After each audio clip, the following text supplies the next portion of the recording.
വിശുദ്ധ ഞായറാഴ്ച ദിവസം ദൈവവചന ധ്യാനത്തിനായി തിരഞ്ഞെടുത്തിരിക്കുന്ന വേദഭാഗം വിശുദ്ധ മത്തായി എഴുതിയ സുവിശേഷം 10-ാം അധ്യായം അതിൻ്റെ 7-ാം വാക്യം മുതൽ 16-ാം വാക്യം വരെയുള്ള ഭാഗമാണ്. വിശുദ്ധ മത്തായി എഴുതിയ സുവിശേഷം 10-ാം അധ്യായം അതിൻ്റെ 7 മുതൽ 16 വരെയുള്ള വാക്യങ്ങൾ. 16-ാമത്തെ വാക്യം ഒരു വാക്യമായി വായിക്കുന്നു. ചെന്നായ്ക്കളുടെ നടുവിൽ ആടിനെ പോലെ ഞാൻ നിങ്ങളെ അയക്കുന്നു. ആകയാൽ പാമ്പിനെ പോലെ ബുദ്ധിയുള്ളവരും പ്രാവിനെ പോലെ കളങ്കമില്ലാത്തവരും ആയിരിക്കും. പാമ്പിനെ പോലെ ബുദ്ധിയുള്ളവരും പ്രാവിനെ പോലെ കളങ്കമില്ലാത്തവരും ആയിരിക്കും. പ്രാർത്ഥിക്കും. ദൈവമായ കർത്താവേ, നല്ല സമയത്തിനായി സ്തുതിക്കുന്നു. നിന്റെ വചനം ധ്യാനിക്കുമ്പോൾ നിന്റെ വചനത്തിലെ അത്ഭുത മർമ്മങ്ങളെ കാണുവാൻ ഞങ്ങളുടെ കണ്ണുകളെ ദൈവത്തെ പ്രകാശിപ്പിക്കണമേ. നിന്റെ വചനത്തിലൂടെ ഞങ്ങളോട് സംസാരിക്കണമേ. ബലഹീനനായ അടിയനെ ക്രൂശിന്റെ മറവിൽ നിർത്തണമേ. സകലമാനും മഹത്വവും അനുഗ്രഹിക്കണം.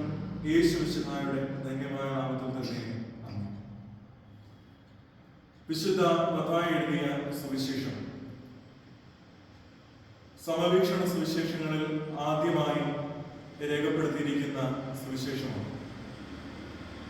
ഈ സുവിശേഷത്തിന്റെ വലിയ സവിശേഷതകളൊന്ന്, ഈ സുവിശേഷത്തിൽ യേശുവിന്റെ 5 വലിയ പ്രഭാഷണങ്ങൾ, പ്രസംഗങ്ങൾ രേഖപ്പെടുത്തിയിട്ടുണ്ട് എന്നുള്ളതാണ്. അത് പർവ്വത പ്രസംഗത്തിൽ തുടങ്ങി 24-25 അധ്യായങ്ങളിലേക്ക് വരുമ്പോൾ യുഗാന്ത്യ പ്രഭാഷണത്തിൽ അവസാനിക്കുന്നതായി നമ്മൾ കാണുകയാണ്. 10-ാം അധ്യായം അത്തരത്തിൽ ഒരു വളരെ പ്രധാനപ്പെട്ട യേശുവിന്റെ പ്രസംഗം വിവരിക്കുന്ന വേദഭാഗമാണ്. 10-ാം അധ്യായത്തിന്റെ 5-ാം വാക്യം മുതൽ നാം കാണുന്നത് ദൗത്യത്തെ സംബന്ധിച്ച യേശു കർത്താവിന്റെ പ്രഘോഷണമാണ്. മിഷൻ ഡിസ്കോഴ്സ് എന്ന് അതിനെ വിളിക്കുന്നു. അപ്പോൾ അത്തരത്തിൽ യേശുവിന്റെ ദൗത്യത്തെ കുറിച്ചുള്ള പ്രസംഗം, ദൗത്യത്തെ കുറിച്ചുള്ള യേശു കർത്താവിന്റെ ആശയങ്ങളൊക്കെയും വേദപുസ്തകത്തിലൂടെ നമുക്ക് മനസ്സിലാക്കി തരുന്ന ഒരു വേദഭാഗമാണ് 10-ാം അധ്യായം എന്ന് പറയുന്നത്. 10-ാം അധ്യായത്തിന്റെ ആദ്യ ഭാഗത്ത് നാം കാണുന്നത് യേശു കർത്താവ് തന്റെ 12 ശിഷ്യന്മാരെയും തന്റെ അടുക്കലേക്ക് വിളിച്ചിട്ട് അവർക്ക് അധികാരം കൊടുക്കുന്നതായി നമ്മൾ കാണുകയാണ്. എന്തിനു വേണ്ടിയുള്ള അധികാരമാണ് അത്? അശുദ്ധാത്മാക്കളെ പുറത്താക്കുവാനും സകലവിധ ദീനവും വ്യാധിയും പൊറുപ്പിപ്പാനുമുള്ള അധികാരം അവർക്ക് നൽകുകയാണ്. തുടർന്ന് നാം കാണുന്നത് വിശുദ്ധ മത്തായി ഈ സുവിശേഷകൻ 2 മുതൽ 4 വരെയുള്ള വാക്യങ്ങളിലായി ഈ 12 അപ്പോസ്തലന്മാരെ പരിചയപ്പെടുത്തി തരികയാണ്. അവരുടെ പേരുകളും അവരുടെ ചില സവിശേഷതകളും അവിടെ പറയുവാനായി ശ്രമിക്കുന്നു. ഉദാഹരണത്തിന് ഇസ്കരിയോത്ത യൂദയെ കുറിച്ച് പറയുമ്പോൾ യേശുവിനെ കാണിച്ചു കൊടുത്ത ഇസ്കരിയോത്ത യൂദ എന്നാണ് പറയുന്നത്. അപ്പോൾ അത്തരത്തിൽ വിശുദ്ധ മത്തായിയുടെ 12 അപ്പോസ്തലന്മാരുടെയും പേരുകളും അവരെ കുറിച്ചുള്ള ചില സൂചനകളുമൊക്കെ പറയുവാനായി പരിശ്രമിക്കുന്നത് നമ്മൾ കാണുകയാണ്. തുടർന്നാണ് 5 മുതൽ താഴോട്ടുള്ള വാക്യങ്ങളിലേക്ക് വരുന്നത്. ഈ വാക്യങ്ങളിൽ വളരെ കൃത്യമായി യേശു 12 പേരെ അയക്കുമ്പോൾ അവർക്ക് ചില ഇൻസ്ട്രക്ഷൻസ് നൽകുന്നത് നമ്മൾ കാണുകയാണ്. ചില നിർദ്ദേശങ്ങൾ അവർക്ക് കൊടുക്കുകയാണ്. ഈ നിർദ്ദേശങ്ങൾ എല്ലാ കാലത്തും ഈ ലോകത്ത് വളരെയധികം ആപ്ലിക്കബിൾ ആയ നിർദ്ദേശങ്ങളാണ്. കാരണം സഭയെ ജീവസുറ്റതാക്കുന്നത് സഭയുടെ ദൗത്യമാണ്. ഈ ദൗത്യം എല്ലാ കാലവും സഭയിൽ പ്രാധാന്യം ഉള്ളതുമാണ്. ദൗത്യമില്ലാതെ സഭയില്ല. ദൗത്യമില്ലാത്ത സഭ നിർജീവമായ സഭയാണ്.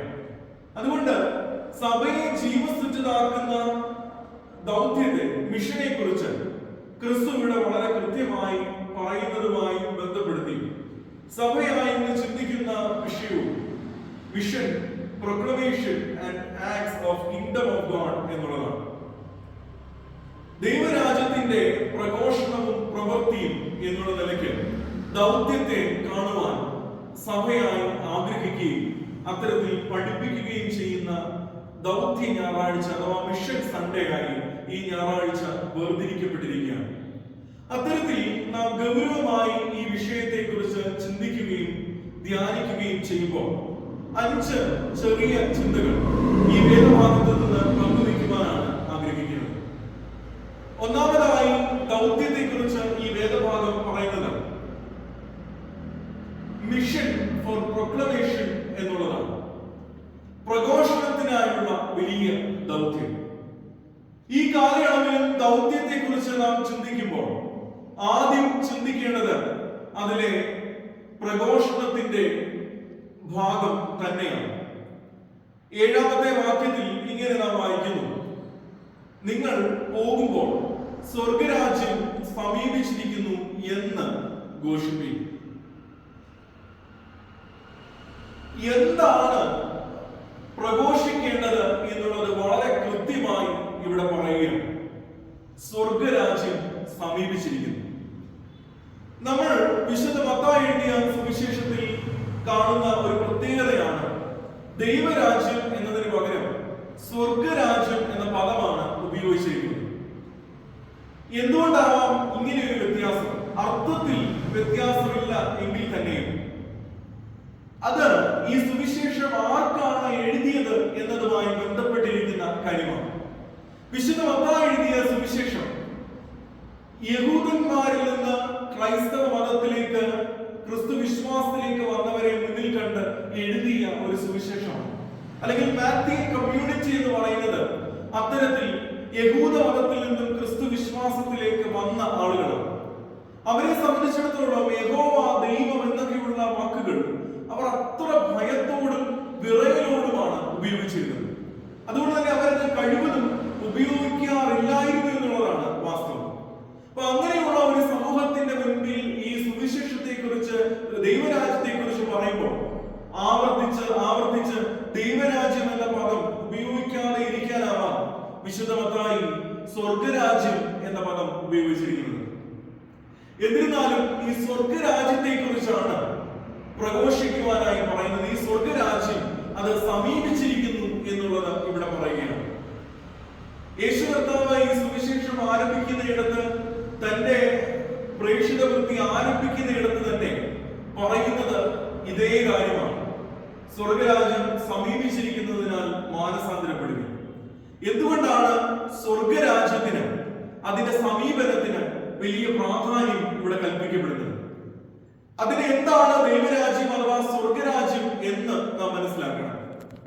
ദൈവരാജ്യം അത് ഭക്ഷണവും പാനീയവുമല്ല. അത് നീതിയും സമാധാനവും പരിശുദ്ധാത്മാവിൽ സന്തോഷവുമാണ് എന്ന് നമുക്കറിയാം. എന്നാൽ അതിനുമപ്പുറം ദൈവരാജ്യം എന്ന് പറയുന്നത് യേശുക്രിസ്തുവിന്റെ ആഗമനത്തോടെ, യേശുക്രിസ്തുവിന്റെ തിരുജനനത്തിലൂടെ ഉദ്ഘാടനം ചെയ്യപ്പെട്ടതും ക്രിസ്തുവിന്റെ ശരീരമായ സഭയിലൂടെ വളർത്തപ്പെടുന്നതും ക്രിസ്തുവിന്റെ വീണ്ടും വരവിൽ മഹത്വ പ്രത്യക്ഷതയിൽ പൂർത്തീകരിക്കപ്പെടുവാനുള്ളതുമായ ഒന്നാണ്. ആ അർത്ഥത്തിൽ സ്വർഗരാജ്യം സമീപിച്ചിരിക്കുന്നു എന്ന് യേശു പറയുമ്പോൾ അതിനർത്ഥം സ്വർഗരാജ്യം വന്നിരിക്കുന്നു എന്നുകൂടിയാണ് എന്ന് നമുക്ക് മനസ്സിലാക്കുവാൻ കഴിയും.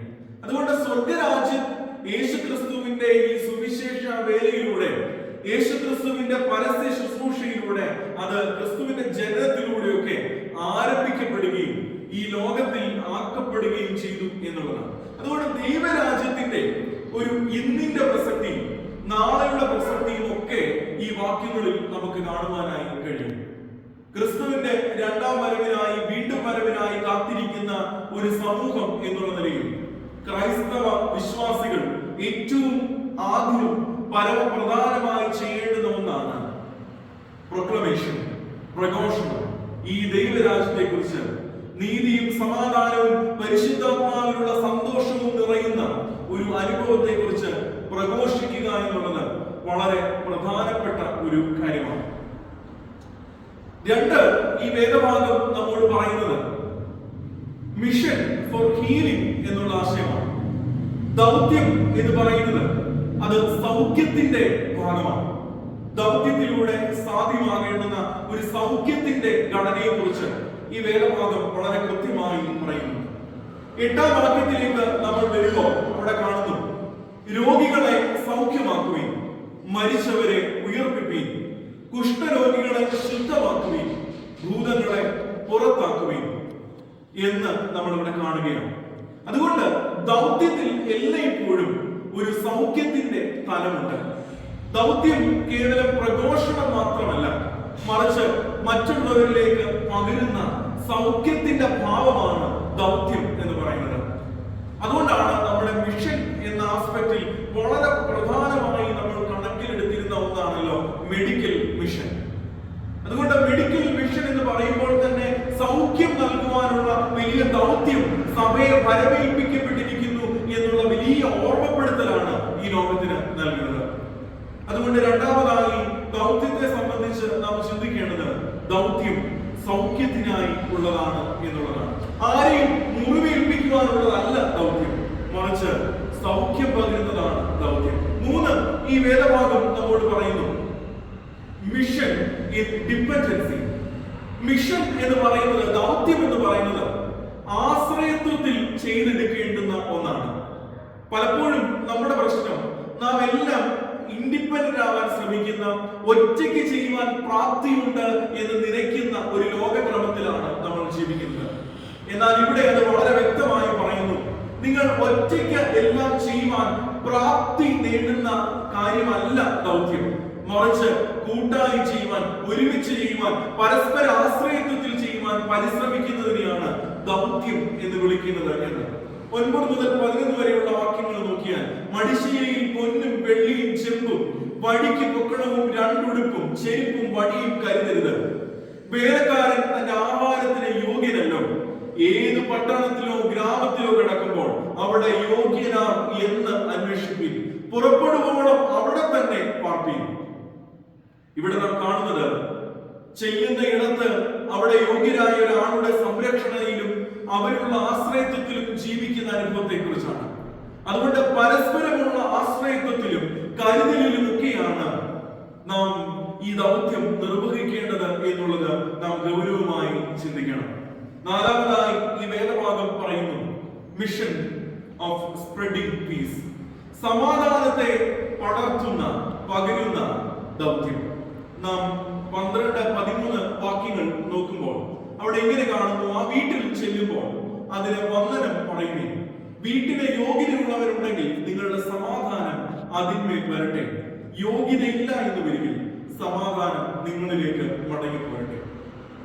അതുകൊണ്ട് ദൗത്യയാത്ര ഒരിക്കലും പിടിച്ചടക്കലിന്റെയോ ആക്രമണത്തിന്റെയോ മുഷ്ടിയുടെ ബലത്തിന്റെയോ ഒന്നുമല്ല, മറിച്ച് ദൗത്യം എല്ലായ്പ്പോഴും സമാധാനത്തിന്റെ വാഹകരാകുവാനുള്ള വലിയ നിയോഗമാണ്.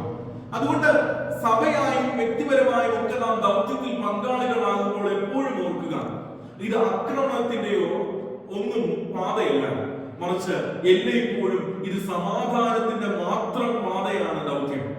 സഭയുടെ ദൗത്യം എന്ന് പറയുന്നത് സമാധാന മാർഗത്തിലൂടെ മാത്രം നിർവഹിക്കപ്പെടുവാനുള്ളതാണ്. എപ്പോഴെങ്കിലും സഭ സമാധാനം വിട്ട് മറ്റു മാർഗങ്ങളിലേക്ക് പ്രവേശിക്കുന്നുവെങ്കിൽ ഓർക്കുക, അഹിംസയുടെ പാത വിട്ട് മറ്റ് ചില ചെയ്തികളിലേക്കും ആക്രമണ പ്രവണതകളിലേക്കും ഒക്കെ മാറുന്നെങ്കിൽ ഓർക്കുക, അത് സമാധാനത്തിന്റെ വഴിയല്ല, അത് ദൗത്യത്തിന്റെ വഴിയല്ല, അത് ക്രൈസ്തവരുടെ വഴിയല്ല എന്ന് വളരെ കൃത്യമായി ഓർക്കേണ്ടത് അനിവാര്യമാണ്. ഒടുവിലായി ഈ വേദഭാഗം പറയുന്നത് mission with wisdom and innocence എന്നുള്ളതാണ്. നാം കുലുവാക്യമായി വായിച്ച 16-ാമത്തെ വാക്യത്തിൽ പറയുന്നു, ചെന്നായ്ക്കളുടെ നടുവിൽ ആടിനെ പോലെ ഞാൻ നിങ്ങളെ അയക്കുന്നു, ആകയാൽ പാമ്പിനെ പോലെ ബുദ്ധിയുള്ളവരും പ്രാവിനെ പോലെ കളങ്കമില്ലാത്തവരും ആയിരിക്കും. ഈ വാക്യം വളരെ കൃത്യമായി പറയുന്ന ഒരു കാര്യമുണ്ട്, വലിയ പ്രതിസന്ധികളിലേക്കാണ് നിങ്ങളെ അയക്കുന്നത്. എന്നാൽ ഈ പ്രതിസന്ധിയുടെ നടുവിൽ ജ്ഞാനമുള്ളവരായി, ബുദ്ധിയുള്ളവരായി ഇരിക്കുവാൻ നമുക്ക് സാധിക്കണം. അതേ സമയം തന്നെ നിർമ്മലതയോടുകൂടെ ഇരിക്കുവാൻ നമുക്ക് കഴിയണം. ഇത് രണ്ടിന്റെയും ഒരു കോമ്പിനേഷനാണ് ദൗത്യം നിർവഹിക്കുന്ന ആളിന്, സഭയ്ക്ക് എല്ലായ്പ്പോഴും വേണ്ടത്. ഒരേ സമയം നാം വളരെ ഇന്നസെന്റ് ആയി, വളരെ സഹിഷ്ണുതയോടുകൂടെ, വളരെ നിഷ്കളങ്കമായി ഇരിക്കുമ്പോൾ തന്നെ വളരെ ബുദ്ധിപൂർവ്വം, പൂർവ്വ ബുദ്ധിയോടുകൂടെ ഇരിക്കുവാനും കഴിയണം. ഇവിടെയാണ് ദൗത്യം വളരെ ഇഫക്റ്റീവായി നമുക്ക് ചെയ്യുവാൻ കഴിയുന്നത്. ഇതിലേതെങ്കിലും ഒന്ന് കൂടിപ്പോയാൽ അത് സിസ്റ്റത്തെ തന്നെ തകർക്കുന്ന നിലയിലേക്ക് പോകും. അതുകൊണ്ട് ഇവയുടെ ഒരു balance, both wisdom and innocence in balance, അതാണ് ദൗത്യത്തിന് ഏറ്റവും അനിവാര്യമായ ഘടകങ്ങളിൽ ഒന്ന്. 5 ചിന്തകളാണ് ഈ വേദഭാഗവുമായുള്ള ബന്ധത്തിൽ പങ്കുവയ്ക്കുവാൻ ആഗ്രഹിച്ചത്. ദൗത്യം അത് പ്രഘോഷണവും ദൈവരാജ്യത്തിന്റെ പ്രവർത്തനവുമാണ്. ഒന്നാമത് പറയുവാൻ ശ്രമിച്ചത് പ്രഘോഷണത്തിനായാണ് ദൗത്യം. നമ്മെ ദൈവം വിളിച്ചിരിക്കുന്നത് ഈ ദൈവരാജ്യത്തെ കുറിച്ച് പ്രഘോഷിക്കുവാനാണ്. 2, മിഷൻ ഫോർ ഹീലിംഗ്. ദൈവരാജ്യം ഈ ദൗത്യം നമ്മെ ഏൽപ്പിച്ചിരിക്കുമ്പോൾ അത് സൗഖ്യത്തിനായി ഉള്ള ദൗത്യമാണ്. 3, മിഷൻ ഇൻഡിപെൻഡൻസി. ഇതെല്ലാം സ്വയമായി ചെയ്യുന്നതിലല്ല, മറിച്ച് പരസ്പര ആശ്രയത്വത്തിൽ നിർവഹിക്കുന്നതാണ് ദൗത്യത്തിന്റെ ധന്യത. 4-മതായി പറയുവാൻ ശ്രമിച്ചത് മിഷൻ എല്ലായ്പ്പോഴും അത് സമാധാനം പങ്കുവെക്കുന്ന, സമാധാനം പടർത്തുന്ന ദൗത്യമാണ്. എപ്പോഴെങ്കിലും സഭ സമാധാനത്തിൽ നിന്ന് മാറി മറ്റു മാർഗങ്ങളിലേക്ക് തിരിയുന്നുവെങ്കിൽ അത് ദൗത്യത്തിന്റെ മാർഗമല്ല എന്ന് ഓർമ്മിപ്പിക്കട്ടെ. ഒടുവിലായി ഈ വേദഭാഗം പറയുന്നു mission with wisdom and innocence. ഒരേ സമയം ബുദ്ധിയുള്ളവരും അതേ സമയം തന്നെ നിഷ്കളങ്കരുമായി ഇരിക്കുന്നിടത്താണ് ദൗത്യം ഏറ്റവും ഇഫക്റ്റീവായി ചെയ്യുവാനാകുക. ഒന്നിന്റെ ഏറ്റക്കുറച്ചിൽ തീർച്ചയായും അത് ദൗത്യത്തിന് തിരിച്ചടിയായി തന്നെ മാറാം. ഈ വേദഭാഗം നമ്മെ അധികം ചിന്തിപ്പിക്കട്ടെ എന്ന് ആത്മാർത്ഥമായി ആഗ്രഹിച്ചുകൊണ്ട് ഞാൻ വാക്കുകൾ ചുരുക്കുന്നു. ദൈവം നമ്മെ ധാരാളമായി അനുഗ്രഹിക്കും.